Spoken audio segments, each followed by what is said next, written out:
Chapter 11 Quidditch. As they entered November, the weather turned very cold. The mountains around the school became icy grey, and the lake like chilled steel.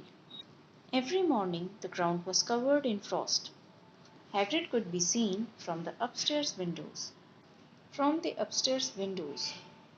Defrosting broomsticks on the Quidditch pitch, bundled up in a long moleskin overcoat, rabbit fur gloves, and enormous beaver skin boots.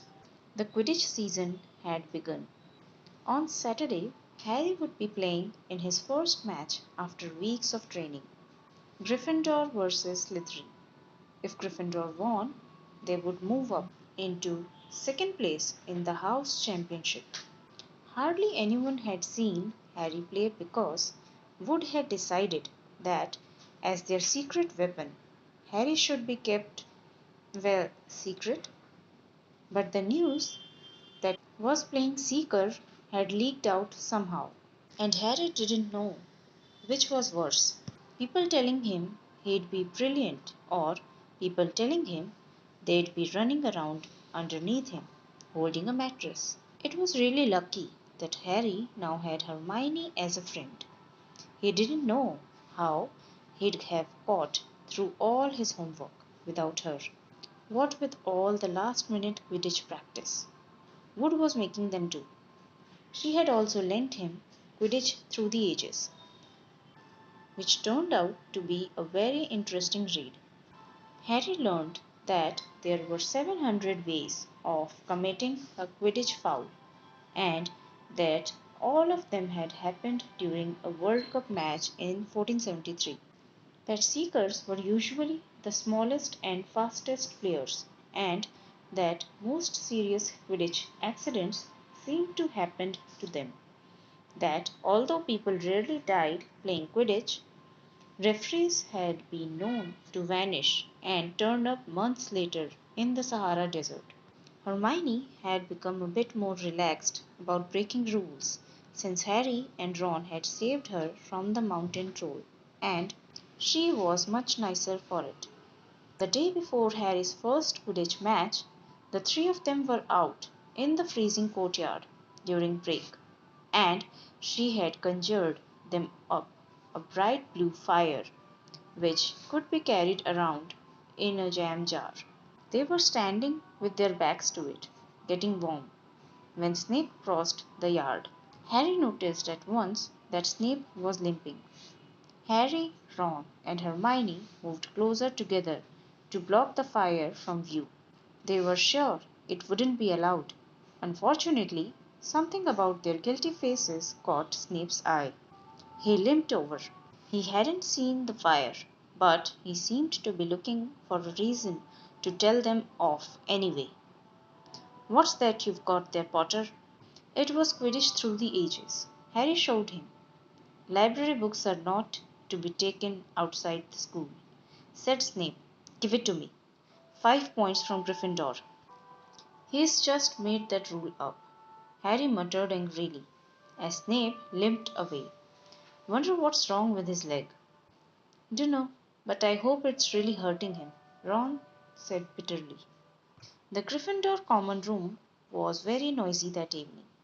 Harry, Ron, and Hermione sat together next to a window. Hermione was checking Harry and Ron's charms homework for them. She would never let them copy. How will you learn?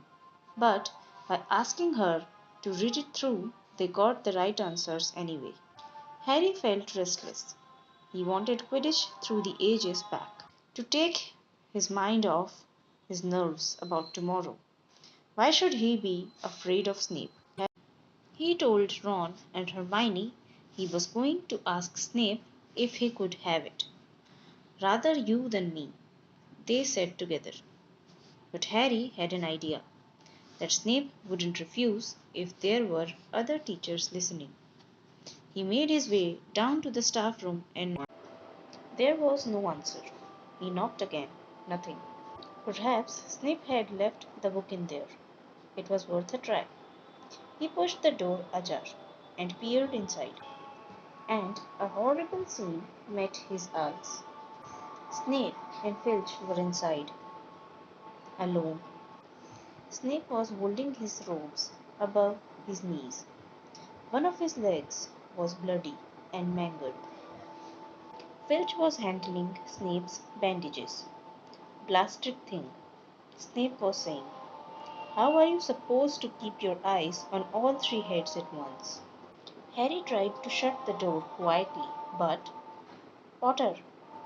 Snape's face was twisted with fury as he went dropped his robes quickly to hide his leg. Harry gulped.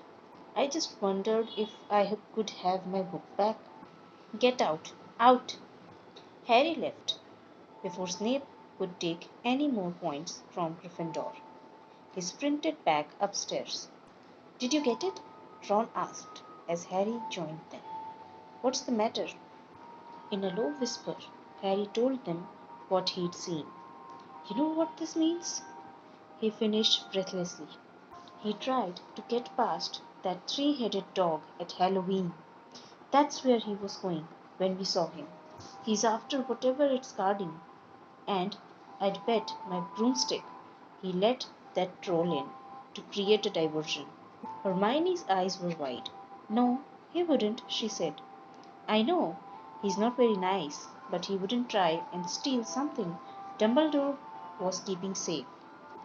Honestly, Hermione, you think all teachers are saints or something? Snapped Ron. I'm with Harry. I wouldn't put anything past Snape. But what's he after? What's that dog guarding? Harry went to bed with his head buzzing with the same question. Neville was snoring loudly, but Harry couldn't sleep. He tried to empty his mind. He needed to sleep. He had to. He had his first Quidditch match in a few hours. But the expression on Snape's face when Harry had seen his leg wasn't easy to forget. The next morning dawned, very bright and cold. The great hall was full of the delicious smell of fried sausages and the cheerful chatter of everyone looking forward to a good Quidditch match. You've got to eat some breakfast. I don't want anything. Just a bit of toast, wheedled Hermione. I'm not hungry. Harry felt terrible. In an hour's time, he'd be walking onto the pitch. Harry, you need your strength, said Seamus Finnegan. Seekers are always the ones who get nobbled by the other team. Thanks, Seamus, said Harry, watching Seamus pile ketchup on his sausages. By 11 o'clock, the whole school seemed to be out in the stands, around the Quidditch pitch. Many students had binoculars. The seats might be raised high in the air, but it was still difficult to see what was going on sometimes. Ron and Hermione joined Neville, Seamus and Dean, the West Ham fan up in the top row. As a surprise for Harry, they had painted a large banner on one of the sheets Scabbers had ruined. It said Potter for President, and Dean, who was good at drawing, had done a large Gryffindor lion underneath. Then Hermione had performed a tricky little charm so that the paint flashed different colors.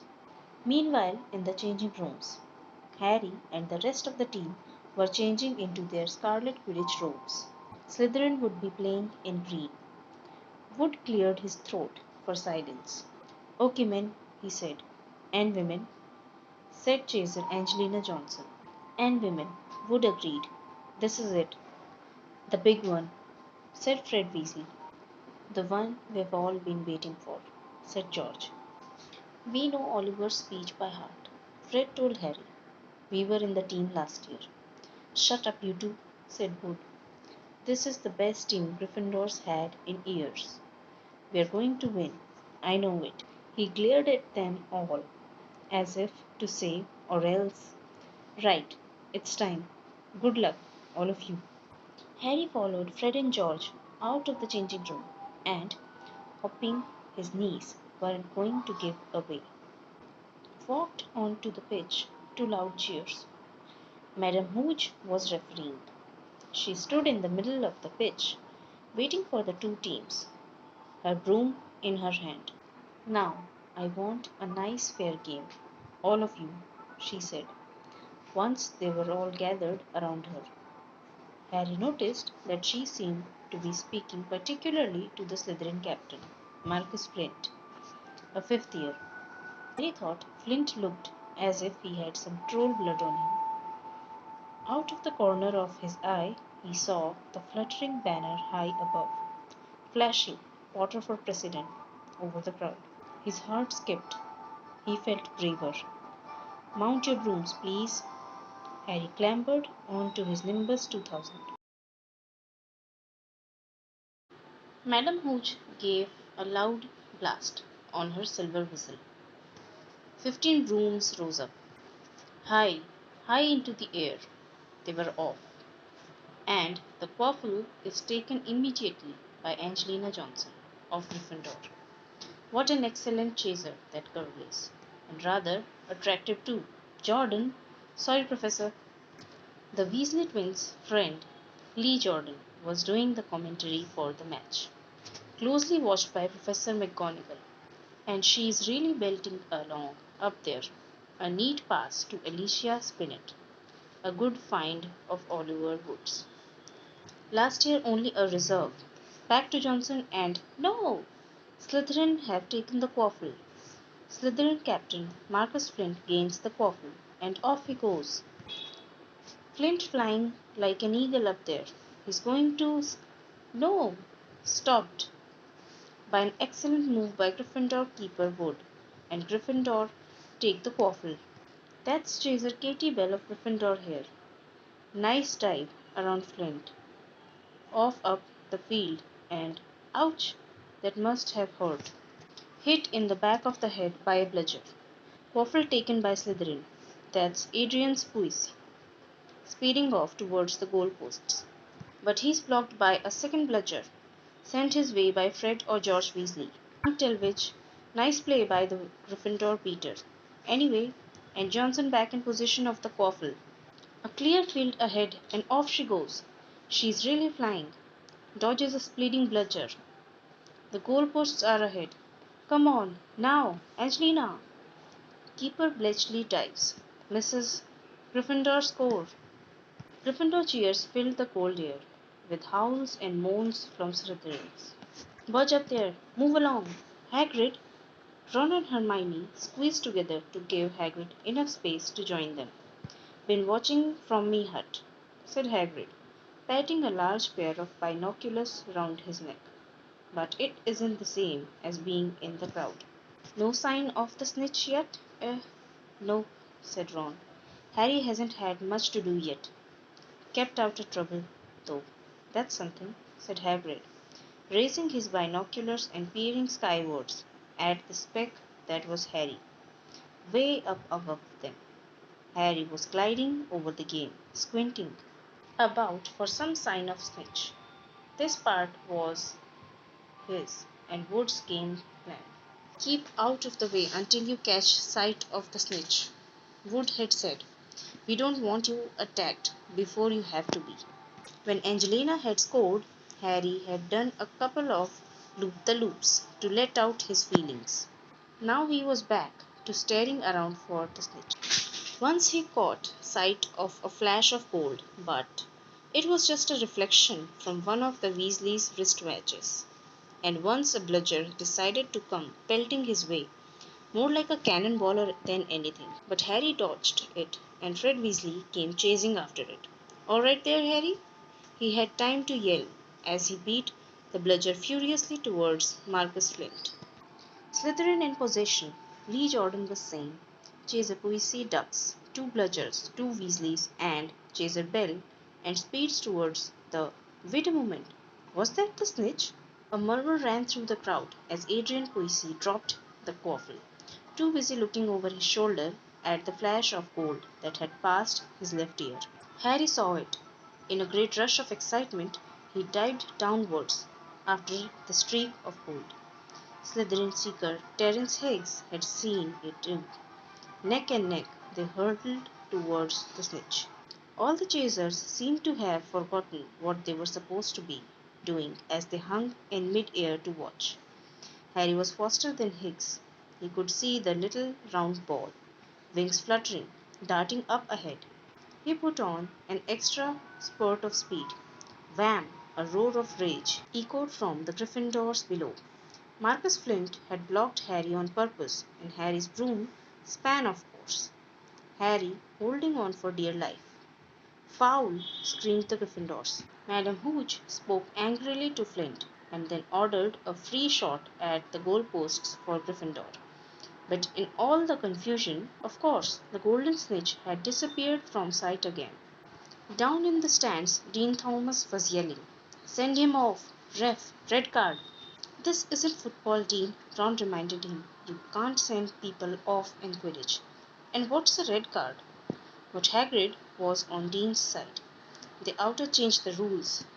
Flint could have knocked Harry out of the air. Lee Jordan was finding it difficult not to take sides. So, after that obvious and disgusting bit of cheating, Jordan growled Professor McGonagall. "I mean, after that open and revolting foul, Jordan, I'm warning you." All right, all right. Flint nearly kills the Gryffindor seeker, which could happen to anyone, I'm sure.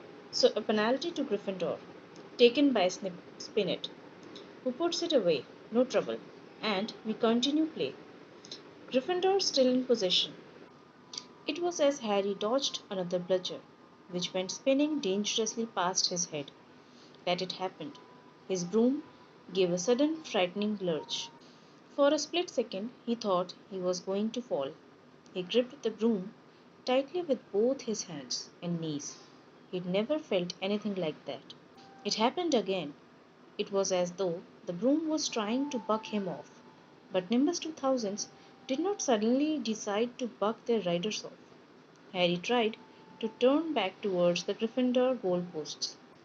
He had half a mind to ask Wood to call time out, and then he realized that his broom was completely out of his control. He couldn't turn it, he couldn't direct it at all. It was zigzagging through the air, and every now and then making violent swishing movements which almost unseated him. Lee was still commentating.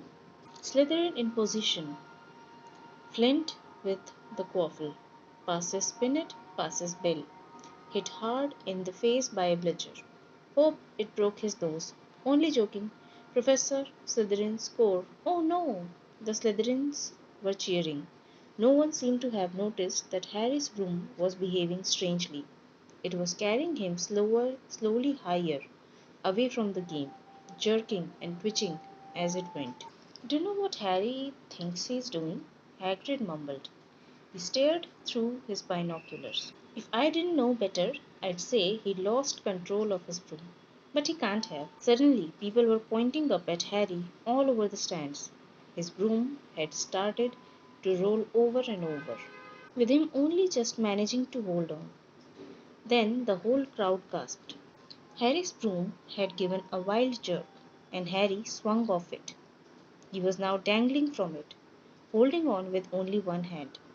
"Did something happen to it when Flint blocked him?" Seamus whispered. "Can't have," Hagrid said, his voice shaking. "Can't nothing interfere with a broomstick except powerful dark magic. No quid could do that to a Nimbus 2000." At these words, Hermione seized Hagrid's binoculars, but instead of looking up at Harry, she started looking frantically at the crowd. "What are you doing?" moaned Ron, grey faced. "I knew it," Hermione gasped. "Snape, look!"